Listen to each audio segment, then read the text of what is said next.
Aujourd'hui, on plonge dans le monde sanglant des slashers. Vous pensez que les remakes sont toujours ratés? Détrompez-vous. Voici 10 remakes slashers à voir absolument. Entre classiques modernisés et frissons garantis. Préparez-vous, ça va saigner. Halloween 2007.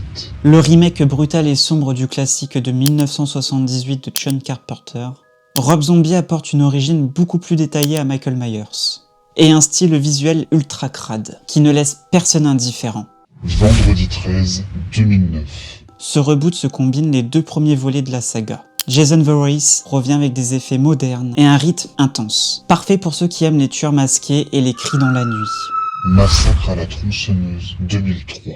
Le remake de 1974 est beaucoup plus violent et stylisé. Leatherface est plus terrifiant que jamais, et l'ambiance oppressante tient en haleine du début à la fin. Si vous aimez les slashers qui font peur, tout en respectant les classiques, eh bien vous allez adorer la suite de ma liste. Black Christmas 2006. Ce remake canadien des années 70 est glaçant. Un groupe d'étudiantes est traqué par un mystérieux tueur le soir de Noël. Une ambiance angoissante à souhait. My Bloody Valentine 2009. Le remake de ce slasher des années 80 transforme l'histoire en un véritable spectacle visuel 3D, avec un tueur masqué et un rythme qui faiblit jamais. Freddy les Griffes de la Nuit 2010. Ce reboot moderne reprend le cauchemar de Freddy Krueger.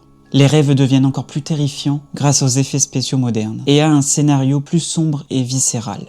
La colline à des yeux 2006. Le remake de Wes Craven des années 70, des mutants terrifiants, un suspense oppressant et un gore totalement maîtrisé font de ce film un incontournable pour les amateurs de frissons. Le bal de l'horreur 2008. Reboot du classique de 1980, le bal de promo n'a jamais été aussi dangereux, avec des meurtres intelligemment chorégraphiés et une tension qui monte crescendo. Maniac 2012. Un remake ultra immersif, avec une caméra subjective qui met le spectateur dans la peau du tueur. Choquant, perturbant, mais brillamment exécuté. Chucky 2019. La poupée Chucky revient, mais cette fois elle est high-tech. Un mélange de frayeur et de satire moderne, qui réussit à surprendre même les fans de la première heure.